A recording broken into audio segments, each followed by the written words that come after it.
ये मूवी एक रहस्यमयी घटना के ऊपर आधारित है जिसमें हमें दिखाया जाता है कि भारत में एक ऐसा जंगल है जहां भूत प्रेत आत्मा घूमते हैं। और इस मूवी की कहानी कुछ लोगों के इर्द गिर्द घूमती है जो इसी जंगल में आते हैं। अब उनके साथ क्या होता है यही देखेंगे इस फिल्म में, जिसका नाम है क्वेश्चन मार्क, जो 2023 में रिलीज हुई थी। मूवी की शुरुआत में हमें प्रकृति के बारे में बताया जाता है और प्रकृति एक ऐसी चीज है जिसके ऊपर इंसान रिसर्च करने की कोशिश करता है, मगर प्रकृति में कुछ ऐसी बातें भी होती हैं जो किसी को बताई नहीं जाती। लेकिन इंसान प्रकृति के सीक्रेट चीजों को भी निकालने की कोशिश करते रहते हैं। ये कहानी एक ऐसी रहस्यमय जगह के बारे में है जिस जगह को अंग्रेज के जमाने में डिस्कवर करने की कोशिश की जा रही थी, लेकिन अब तक कुछ भी हाथ नहीं लगा। ऐसी एक रहस्यमयी जगह भारत के दक्षिणी हिस्से में है जिसका नाम है थेला डोराला कोना। जब भारत में अंग्रेजों का राज चल रहा था, जोसेफ अपनी बीवी और अपनी बेटी जोजी के साथ भारत के दक्षिणी हिस्से में एक जंगल जिसका नाम थेला डोराला कोना है, जो शेषाचेल्लम जंगल में है, वहाँ जोसेफ अपने परिवार के साथ घूमने के लिए आता है। साथ में उनके साथ रामू काका भी थे। जोसेफ अपनी बेटी जोजी के साथ खेलने लगता है और जोसेफ की बीवी थोड़ी देर के लिए वहाँ पर सो जाती है। पर थोड़ी देर के बाद हम देखते हैं कि जोसेफ की बीवी के चेहरे पर किसी का खून गिरने लगता है। जब वो आँख खोलती है तो देखती है कि उसकी बेटी पेड़ में लटकी हुई है, उसका सिर कटा हुआ है। जोसेफ की बीवी बहुत ज्यादा घबरा जाती है और जोसेफ को ढूंढने लगती है, लेकिन वो देखती है कि जोसेफ का भी सिर कटा हुआ था, वो भी मर गया। रामू काका दौड़ते हुए जोसेफ की बीवी को संभालने के लिए आते हैं, लेकिन कोई चीज अचानक रामू काका और जोसेफ की बीवी को भी मार डालता है। लेकिन आखिर वो क्या चीज है जो उन लोगों को मार रही है, यही देखेंगे इस फिल्म की कहानी में। इसके बाद हमें प्रेजेंट डे का समय दिखाया जाता है, जहाँ संजय को देखते हैं जो दो लड़कियों को घूरने लगता है, जिनके नाम भानु और तेजू हैं। संजय बार बार उन दोनों लड़कियों को घूर रहा था, तभी वहाँ सपना पहुँचती है और सपना संजय को देख लेती है। फिर वहाँ अजय और टिल्लू आ जाते हैं और संजय को यहाँ से भगा देते हैं क्योंकि वो लड़कियों को घूरते ही रहता था। ये 5 आर्कियोलॉजी की पढ़ाई कर रहे हैं और वहाँ उनसे मिलने के लिए उनका प्रोफेसर भी आता है। प्रोफेसर उन सभी को बधाई देते हैं क्योंकि वो पांचों एलोरा केव्स के ऊपर रिसर्च कर रहे थे।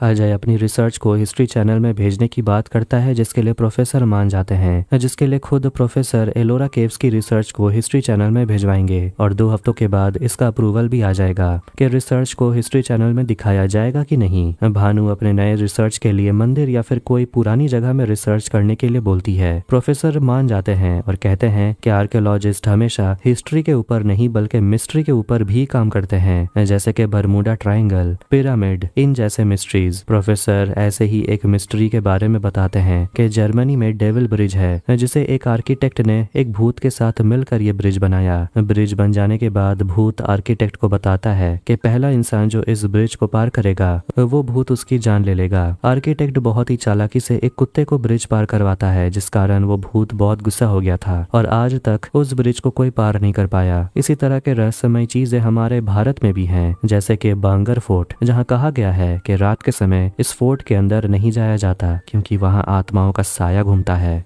सपना पूछती है कि आसपास में कोई ऐसी चीज नहीं है जहां हम रिसर्च कर सकते हैं। प्रोफेसर थेला डोरल कोना, जो शेषाचेल्लम जंगल में है, उस रहस्यमयी जंगल के बारे में बताते हैं और ये जंगल यहाँ से 400 किलोमीटर दूर है और वहाँ पर किसी को भी जाने की इजाजत नहीं है। इस जंगल के ऊपर एक बुक लिखी गई है जो लंदन में है और कुछ ही दिनों में वो बुक यहाँ पर आ जाएगी। उस बुक को पढ़ने के बाद हमें पता चलेगा कि उस जंगल में आखिर क्या रहस्यमय चीजें हैं। उसके बाद हम वहाँ सभी एक साथ जाएंगे। इसके बाद सभी वीकेंड में कहीं जाने का प्लानिंग करते हैं और वो लोग सभी थेरा डोलल कोना जंगल जाने का फैसला करते हैं, जो कि शेषाचेल्लम में है। और वहां जाकर वो जो भी रहस्यमय चीज है उसका पता लगाकर वो प्रोफेसर को सरप्राइज करने का प्लान कर रहे थे। इसके बाद सभी उस जंगल में जाने की तैयारी करने लगते हैं और वीकेंड होते ही उस जंगल के लिए निकल जाते हैं। रास्ते में जाते जाते वो लोग देखते हैं कि उनकी गाड़ी का कोई पीछा कर रहा था और वो कोई और नहीं बल्कि संजय था, वही जो उन्हें घूरते रहता है। संजय की गाड़ी का पीछा छुड़ाकर वो लोग अपनी गाड़ी दूसरी तरफ मोड़ लेते हैं, लेकिन थोड़ी दूर जाते ही उनकी गाड़ी खराब हो जाती है। तभी वहां संजय अपनी गाड़ी लेकर पहुंच जाता है और उसे देखकर सभी लोग गुस्सा हो जाते हैं और पूछने लगते हैं कि तुम्हें कैसे पता कि हम इस ट्रिप पर जा रहे थे। संजय बताता है कि वो लोग जब प्रोफेसर से बात कर रहे थे तो उनके टेबल के नीचे रिकॉर्डर उसने लगा दिया था, जिससे उसने सारी बातें सुन ली। उनकी गाड़ी खराब हो जाने के कारण सभी लोग ना चाहते हुए भी संजय की गाड़ी में बैठकर वहां से आगे जंगल की ओर जाने लगते हैं, लेकिन थोड़ी दूर जाने के बाद संजय की गाड़ी का टायर पंक्चर हो जाता है और वो लोग और ज्यादा अपसेट हो जाते हैं क्योंकि उन लोगों को नहीं पता चल रहा था कि ये सब उनके साथ क्या हो रहा है और वो क्या करेंगे, क्योंकि संजय के पास टायर बदलने का सामान भी नहीं था। पास ही में उन लोगों को एक ढाबा नजर आता है और मदद मांगने के लिए वो सभी ढाबे चले जाते हैं। ढाबे का मालिक मुल्लिया वहाँ आता है जिसके पास टायर बदलने का सामान भी था। फिर वहाँ सभी गाड़ी का टायर बदल देते हैं और फिर से जंगल की ओर वो लोग बढ़ने लगते हैं। थोड़ी देर में वो लोग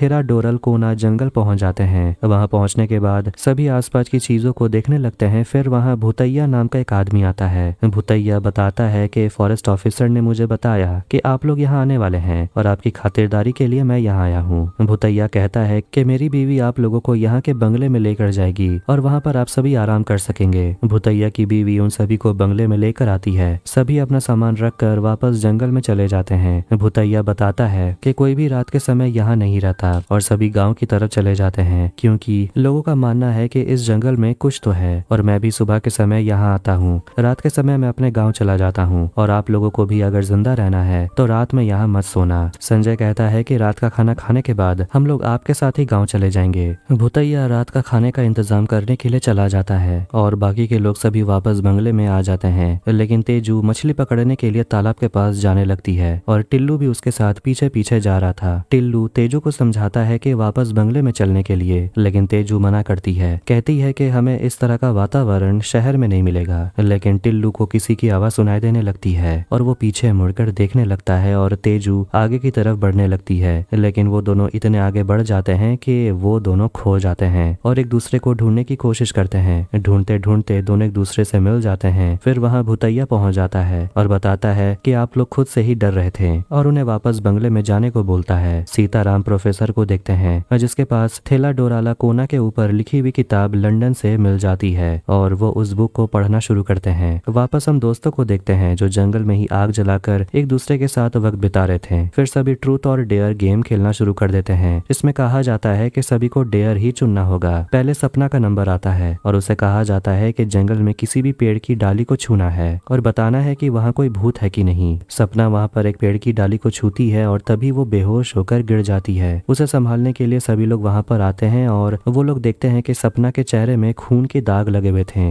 अजय सपना को देखकर कहता है कि वो पोजेस हो चुकी है। अजय की बात कोई नहीं मानता। संजय कहता है कि शायद सपना के चेहरे पर किसी कीड़े ने काट लिया है। सभी सपना को लेकर बंगले में चले जाते हैं और उसे उसके कमरे में लेटा देते हैं। सपना को इस हालत में देखकर टिल्लू का तो होश ही उड़ गया था और वो शौक में था। संजय समझाता है कि सपना को कुछ भी नहीं हुआ और वो जल्दी ठीक हो जाएगी। फिर टिल्लू टॉयलेट करने के लिए आगे जंगल की तरफ चला जाता है, लेकिन टॉयलेट करने के बाद वो देखता है कि संजय और तेजू वहाँ पर थे ही नहीं। टिल्लू उन दोनों को ढूंढने की कोशिश करता है पर वहाँ पर भूतैया पहुंच जाता है और कहता है कि मैंने आप लोगों को सावधान किया था कि रात के समय यहाँ मत रहना, और उसे फिर से वापस संजय और तेजू के पास लेकर चले जाते हैं। भूतैया जाते जाते कहता है कि मैं रात का खाना अपनी बीवी के हाथों यहाँ भिजवा दूंगा और खाना खाने के बाद आप सोने के लिए गाँव चले आइएगा, चाहे कुछ भी हो जाए। इस जंगल में आपको नहीं सोना है। ये कहकर भूतैया वहाँ से चला जाता है। भूतैया की बातें सुनकर हमें पता चलता है कि इस जंगल में कुछ तो रहस्यमय चीज है जो भूतैया उन लोगों को अभी नहीं बता रहा, क्योंकि उसे लगता है कि ये रहस्य ही रहना चाहिए। टिल्लू का पेट फिर से गड़बड़ लग रहा था, इसलिए वो वहाँ से चला जाता है। इसके बाद हम अजय और भानु को देखते हैं जो एक दूसरे के साथ इंटीमेट हो रहे थे। भानु देखती है कि उसके कमरे के बाहर कोई तो है। अजय बाहर चेक करने जाता है और वो संजय और तेजू से मिलता है और बताता है कि मुझे लग रहा था कि हमारे कमरे के बाहर कोई तो है, इसलिए मैं यहाँ पर आया चेक करने के लिए। फिर वो टिल्लू के बारे में पूछता है कि वो कहाँ है। टिल्लू को ना देखने की वजह से अजय और तेजू टिल्लू को ढूंढने के लिए जंगल की ओर चले जाते हैं। तभी हमें वहाँ पर एक काला साया नजर आता है जो जंगल में ही घूम रहा था। तेजू को वहाँ काला साया नजर आ जाता है और उसे लग रहा था कि वो टिल्लू है। उसे देखकर तेजू दौड़ने लगती है। इधर अजय को भी वो काला साया नजर आ जाता है और उसके पीछे अजय दौड़ने लगता है। इसके बाद हम टिल्लू को देखते हैं जो जंगल में खो गया था, और ये सब इसीलिए हो रहा है क्योंकि इस जंगल में कुछ है जो सभी को गुमराह कर रहा है। तभी अचानक हम देखते हैं कि भानु बंगले से निकलकर जंगल की तरफ दौड़ने लगती है और सपना भी जंगल की तरफ दौड़ने लगती है। ऐसा लग रहा था दोनों ने किसी भूत को देख लिया हो। फिर अचानक देखते हैं कि पेड़ की डाली अपने आप सपना और टिल्लू को जकड़ लेती है और दोनों को मार डालती है। फिर वहां भानु पहुंच जाती है और सपना को देखकर जैसी वो दौड़ती है, पीछे एक नुकीला डाली उसके पेट में घुस जाता है और भानु वहीं पर मर जाती है। लेकिन सपना तो बंगले के अंदर थी, तो यहाँ जो सपना है वो कौन है? दरअसल जो काला साया जंगल में घूम कमरा है वो सपना के रूप में वहां पर आ गया था और अपने आप को पेड़ की डालियों में उसने जकड़ लिया था और उसको देखकर भानु घबरा गई थी और पीछे एक डाली उसके पेट में घुस जाती है और वो वहीं मर जाती है। इधर संजय और अजय वापस बंगले के अंदर पहुंच जाते हैं और वो लोग देखते हैं कि भानु की डेड बॉडी कमरे में है। अजय बहुत ज्यादा रोने लगता है क्योंकि वो भानु से प्यार करता था। अजय संजय को बताता है कि सपना उस पेड़ की डाली को छूने के बाद पोजेस हो चुकी थी और ये सब सपना के वजह से ही हो रहा है क्योंकि सपना बंगले के अंदर सो रही है और अगर भानु मरने से पहले चिल्लाई होती तो सपना उसे जरूर बचाती, लेकिन सपना सो रही थी। इसका मतलब ये है कि सपना ने ही भानु को मारा है और वो एक एक कर हम सभी को मार डालेगी। संजय अजय को समझाता है कि सपना पोजेस्ड नहीं है और भूत नहीं होते और हमें पता करना होगा कि ये सब कौन कर रहा है। इधर हम वापस प्रोफेसर को देखते हैं जो उस बुक को पढ़ लेते हैं और पढ़ने के बाद वो बहुत ज्यादा टेंशन में आ गए थे। तेजू जो किसी हेलुसिनेशन में फंस चुकी थी और जंगल उसे रेगिस्तान जैसा लग रहा था, उसका पैर रेगिस्तान के दलदल में फंस जाता है, लेकिन जब वो वापस होश में आती है तो वो अपने आप को जंगल में पाती है और वो वहां से भागने लगती है। सपना को देखते हैं जो अपना चेहरा पानी से धोने लगती है और उसके चेहरे में लगा हुआ खून के दाग हट जाते हैं, लेकिन फिर से जब वो पानी से अपना मुंह धोती है तो खून के दाग दोबारा लग जाते हैं और उसके पीछे उसी की आत्मा उसके सामने आ जाती है।